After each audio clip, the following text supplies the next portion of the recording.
in some ways it was embarrassing, but in the other ways I understood that, embarrassment aside, I needed to make this right, and I was going to do whatever it took to do that. I called the client. I explained that we were going to replace the kitchen. What's up, guys? This is episode 1 of Coffee Break. I get a lot of questions through DMs that I get to converse back and forth with you guys. We have the opportunity to answer some of these questions on our podcast, but I've been inspired by all these webinars and live Q&As, even just answering questions in the Instagram stories. Here's a platform that we can elaborate on that and pick a handful of questions and really dig into the details of it.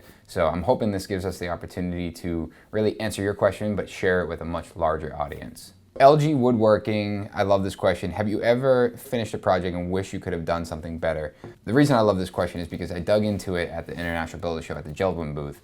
And I talk a lot about, actually a handful of stories or projects that we've done that we have wished we could have done something better. I'm gonna take you way back into when I was in college and doing this as a part-time thing.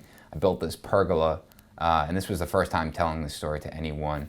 I built this pergola for a client, and when I finished it, I knew I just didn't do it the right way. And I really wish I could have fixed it, and at the time, I financially couldn't.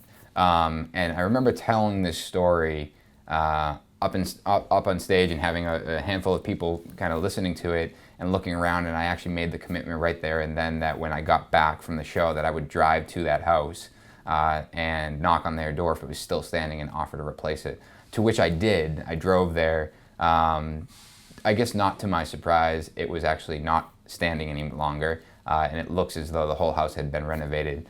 So I guess in some way I probably lucked out, but in other ways I was committed to it, and that tails all the way into what we do today. There's another story that I talk about a lot on the podcast, as well as in that at that Geldwin talk that I had done, is this kitchen that we built.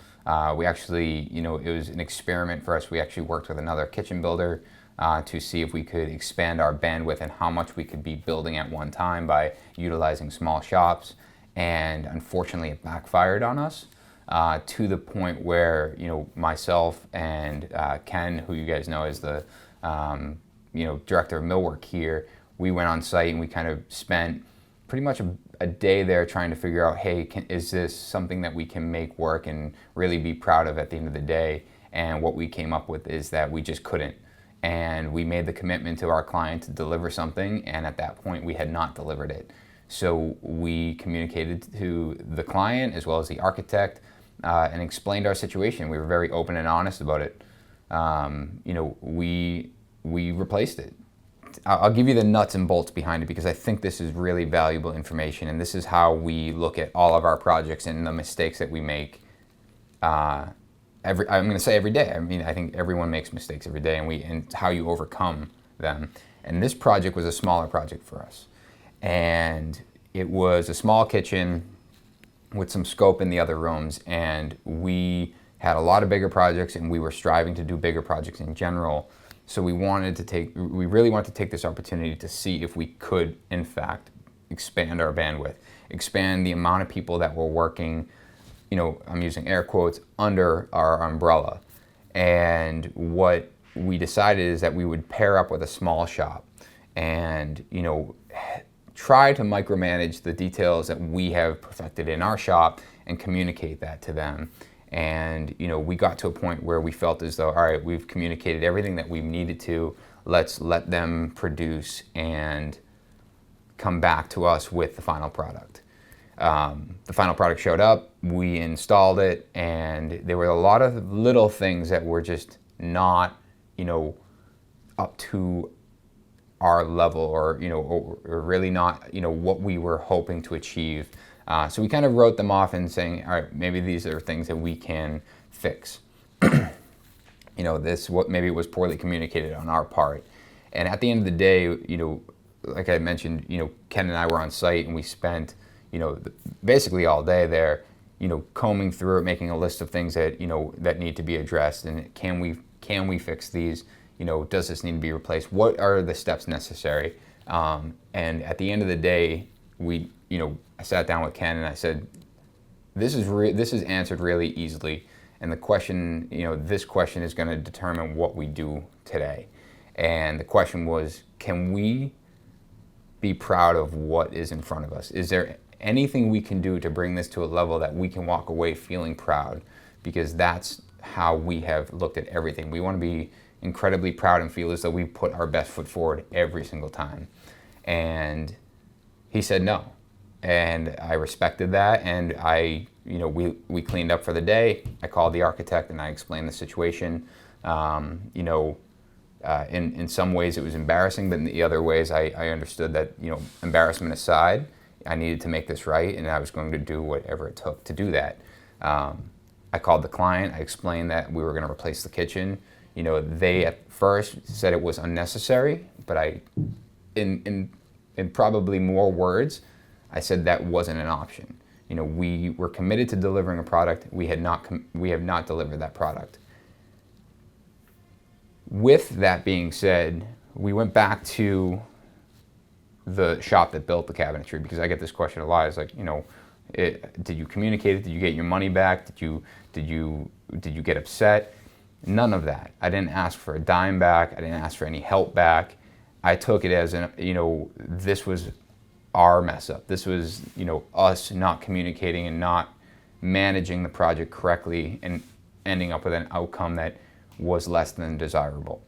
Now, I'll be totally honest, the kitchen probably was passable to the client if we had done a handful of things, and the situation probably would not have netted us any negativity on the back end. What I mean by that is, hold on. We weren't going to get a bad review if we, cleaned that kitchen up and made it look great. I think it would have been a very neutral situation, but it wasn't good enough for us, and it wasn't something that we could be proud of. And it wasn't that I want to replace it and get a 5-star review about how we ripped the kitchen out, which, yeah, that'd be great if we end up with a referral out of this, but that wasn't the case. We were living up to our commitment. So we actually went back. I personally went back to the shop that built it, and I sat down. Actually communicated through email. Here are the concerns that we had. Here are the issues that we ran into. This is how we probably could have communicated better or managed this project better. We want to let you know before you find out through social media or something else that we're going to be replacing the kitchen. And I'm not asking for any help nor any financial, or financial help on it. I just want to be professional and offer you the opportunity to hopefully learn from this situation, but also know that this wasn't, 100% your fault. I think, the management and the setting expectations was, on us. That was received actually really well, and we parted ways and we moved on to, building a new kitchen, working with the clients, figuring out when it made sense for them, because we've already impacted their life enough. And we scheduled it around a family vacation, which worked out great. And it was like a well orchestrated event where they left, we went in, and we actually time-lapsed it and replaced that whole kitchen and basically put it back together so they could come back in there 6 or 7 days later. At the end of the day, the clients were ecstatic that the architect, communicated that this was something that was, that most people wouldn't have done and could have gotten away with. But I looked at it as, I think someone said it before, it's a slippery slope to mediocrity. And that's what I truly believed in, is that this wasn't an opportunity for us to let it slide, because then if we let this slide, what stops us from letting the next thing slide? And if we, commit to that right up front, then now we commit to it all the way through. The other question that really comes up when I talk about this is, what if I can't afford to make the replacement, or what if I just can't afford to do it? I would say, in the case of, going back to the pergola story, I think in that case, what my move should have been is communicating to the client that, hey, listen, this isn't really up to snuff. This isn't what I was hoping to deliver. I can't afford to replace this right now, but I'd like to make some sort of plan to, fix it over time, or when I can't afford to, I'd love to come back and have the opportunity to fix it. That open line of communication and kind of humility, it really solidifies the relationship you have with these clients. and really is what's going to take that very neutral, what could have been a very neutral situation into that positivity or that positive side, and bringing, value to your business as well as you as an individual. Here's another great question. What's your approach for pre-construction? Contract for bid and design or free estimate? This is actually a great question for both the client or homeowner side as well as other peers and other builders and other trade professionals. Our process is relatively simple. A lead comes in and we look at the job and vet whether or not it's a good fit for us. And what I mean by that is we're going to look at it and kind of comb through what's the scope, is there a rough budget, is there an ideal schedule.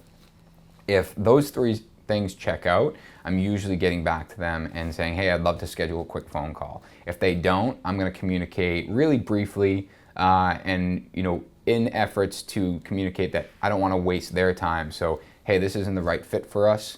If I have a recommendation, I'll make that recommendation at that point. But still making sure that I'm communicating that I'm doing this because I don't want to waste their time, but I always get back to them. Even if it's not the right fit, I think that's really important to note. You don't want to leave them hanging wondering, hey, Nick never got back to me. I still don't know, if it's even the right fit for him or not.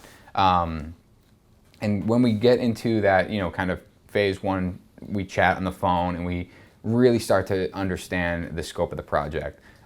Every so often, they'll be in a position where they maybe already have a preliminary design, which is great. Then I ask for that ahead of our phone call so I can kind of further dissect the scope of the project and figure out if this is a good fit for us and put together maybe a list of 10 questions or something like that. So I'm prepared for that call.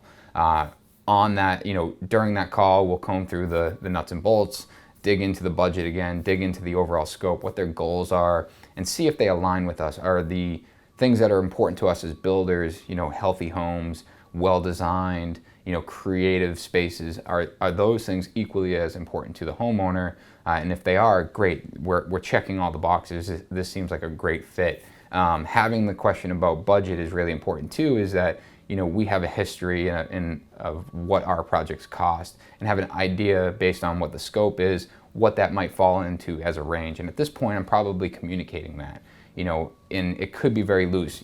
This might be a $500,000 to $700,000 job. Is that kind of where you were expecting to be financial, for your financial investment here?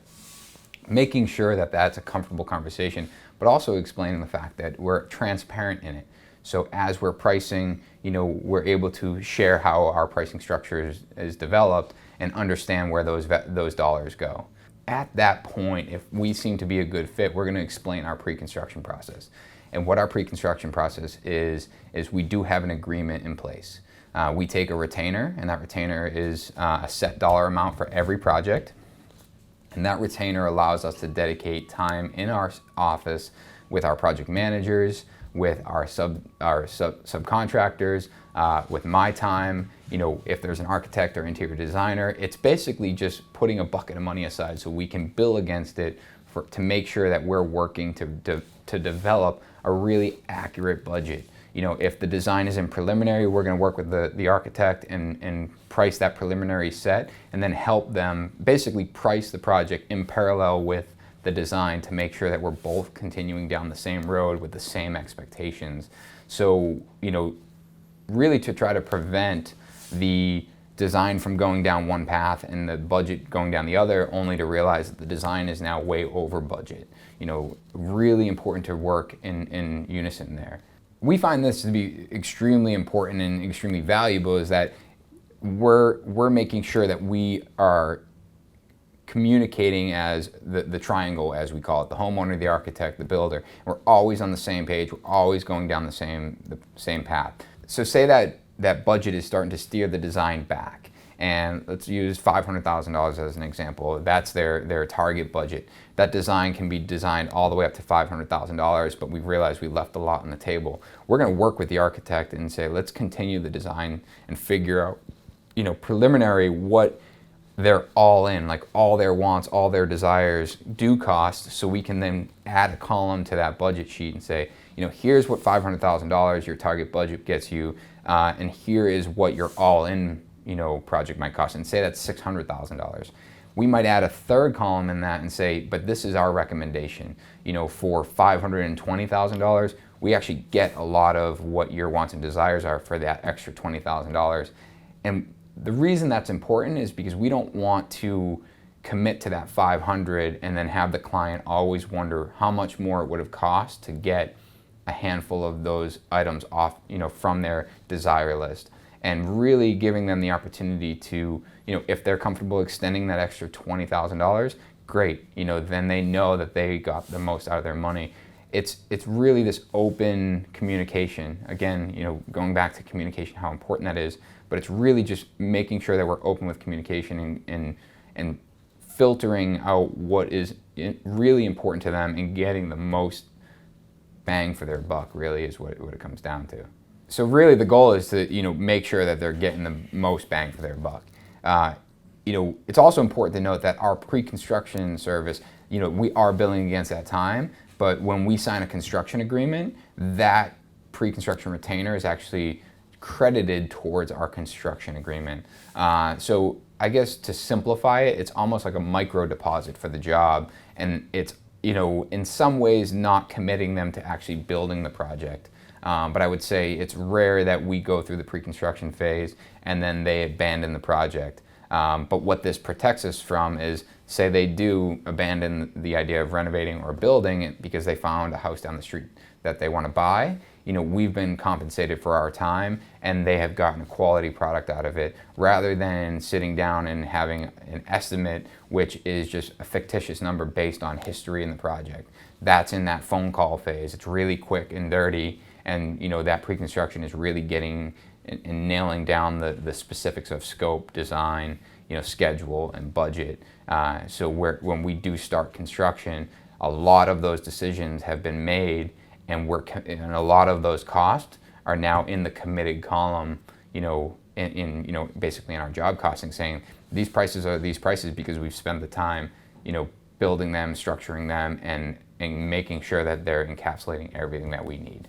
So here's a question from Tyler. What system do you guys use to keep everything on track? Is it software, whiteboard, notes, etc.? I would say this is changing weekly, and with this COVID-19, we have been focused really on simplifying and perfecting a lot of our systems to make sure that we are doing things more efficiently. I feel like when we're in the thick of it and we have a lot going on, we just kind of grab from all different directions. And right now we have the opportunity to kind of sit and audit a lot of this stuff. But to answer your question, there's a handful of things that we use. So our project management software we're using is Buildertrend. So we use that for our daily logs, our project budget, our project schedule, our RFI process. We're keeping all of our documents in there, whether it's drawings, specifications, product manuals, things like that. And we're using it on the owner side as well. So the owner has this portal that they can come in and kind of see where, basically a snapshot of where their job is, the schedule, how much money they've paid, how much money is owed, how much money is left on the job. We're actually sharing our daily logs with our clients, so they can log in, whether it's at work or after work or whenever the case is, and they're able to see these live updates every single day, which is really great. But then, from the sales process, that's something that's primarily on my plate, and I'm using, you see my whiteboard behind me. I have a lot of notes that I'm writing up there, but I'm transferring that into a software online, a CRM software. And that's something, to be totally frank, is that I'm exploring different options right now to try to simplify that. That's something that we are taking this time to really perfect, because I think for me, that's probably one of the hardest things to keep track of, is where stuff lies as far as an initial lead to a preliminary to an actual construction contract, and making sure we're tracking that progress, and making sure that I'm going to say it again, communication. The best way to bring them down that quote unquote sales funnel is to make sure that communication is consistent all the way through. So that's really important. And then from a management, as far as communication and kind of like the to-do list behind the scenes from a business standpoint, we're actually working with Asana. So we're having weekly meetings with our project managers, and any really important tasks or even simple tasks, we're actually building into Asana. And Asana, we're assigning that stuff to make sure we're tracking it, and when it gets done, it gets checked off and completed. Really, even mundane tasks, that were considered mundane, hiring a new subcontractor and making sure all their documents are in place. We have all that built out into a template. So if someone's ready to hire, a new contractor we haven't worked with, they can pull up that template, and then it says, all right, we need a subcontractor agreement, we need their certificate of insurance, and this is where it goes.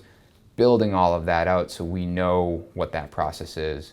I would say those are probably the three main programs that we're using. Accounting, we're using QuickBooks, pretty standard, I think, which connects really well with Buildertrend. And then there's a handful of other softwares that we're using. For estimating, I believe Nick is using Stack a lot. We've built out some really complex spreadsheets in Excel. There really isn't just one, but I think, considering what the question was, that should answer you guys. This is probably one of the hardest ones to answer, but looking to build my forever home, how do I find a builder I can trust to do the job? There's a lot of things here that can help solidify that relationship. I'm going to start with exactly that, the relationship. And that starts with the time that you meet. And, that connection needs to be solid. When they come over to your current house or you're meeting to discuss the potential of building a home, the connection that you guys have, face to face on the phone, it really needs to be professional, but also have a personal touch to it, I guess is what I'm getting at, because this is a long-term relationship. It's a relationship in general. Whether it's 6 months, 12 months, 18, 24 months, this is something that is going to take up a lot of your time. And if you don't genuinely like that person, it's going to make the process extremely hard. So I think that has to be first and foremost. You have to feel comfortable with them, even with their team and their guys. So if there's a project manager associated with the job, trying to get introduced to them early on, find out what your comfort level is with them. Then from there, I think, it goes down to referrals. And I don't mean calling someone and chatting about, hey, how good was, Bob building your house, and that. I would ask for, the opportunity to come see one of their completed projects and a project that's underway. Let's start with the completed. The completed, meeting with the homeowner that, currently lives in a home that was built by this builder, I think gives you the opportunity to get their feedback while walking the space, and seeing the craftsmanship and seeing, you're able to grasp the details that are important to you because you're walking through someone else's home. And if you're in the trades or if you're building a home, you tend to be really, meticulous in what you look at and find out, if a home is really beautiful, you're noticing that, and you're usually asking, hey, who built your home? Because you want to talk to them. It's the same thing. It's walking around and getting their feedback, asking those questions that might be difficult to do in person and easier answered over the phone of, was he on schedule? What were some of the challenges that, made the project difficult? What made the project really fun? Asking those questions while walking around the home, I think is really invaluable. But also going into a project that is underway. And I think the reason I say this is because during the construction process, there's a lot going on. And I think how that project is managed can really be kind of unfolded and understood when you walk a project that is underway. Coordinate a visit with the builder. Have them bring you by something that they're building now, and so you get a feel for how that project is ran. The guys on site.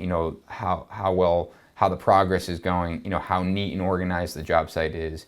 The quality of the workmanship that's going in place in front of you. I think that again, especially in renovation. And to speak specifically about renovation and seeing something that's underway, see how they're treating the space that they're not renovating. Are they fully separating their work zones so dust isn't flying into the kitchen that is around the corner? Are they taking consideration in the fact that someone lives in this home and I'm working here, and I want to make sure that when my guys walk in, their shoes come off, or the floor is protected, or the corners of the door casing is protected, so when we're carrying material through this home, we're not damaging it and causing more damage than good. Really how they treat the home is incredibly important. And I say that from a renovation standpoint because I think that's where a lot of these issues arise. New construction tends to be a little bit more fast-paced in the sense that there's not a lot of protection going on until you get to the finishes. But same thing, it's, walk a home that's maybe near completion and see, are the floors that were just finished, are they protected? Are the corners protected? What steps is this builder taking to put in place to make sure that the product is delivered at 100% quality? But it really comes down to relationship and again, communication. From the time that you reach out, how long are they taking to get back to you? Are they promising you something? Hey, we'll have an estimate or your proposal in a week, and it takes 2-3 weeks. All of these things, even though they might be minor, can compound over time. So it's really just understanding and really getting a grasp for it, how they operate their business and how well they are communicating. Because at the end of the day, if they're communicating, on a daily basis, good or bad, or on a regular basis, I should say, good or bad, that's going to be really important to you to make sure you have a real clear understanding of what's going on and what you can expect out of your build. All right, guys, that's episode 1. That went by a lot faster than I thought. Super fun. Really appreciate all the questions that came in. We're going to try to keep this, stick to 4 questions in an episode. So I know there's a lot that we didn't get to, but if you guys do have a question, flip that camera around, record yourself on a 15-second video, and submit it to the email below. And we'll do our best to make sure we keep answering these questions. We'll see you next week.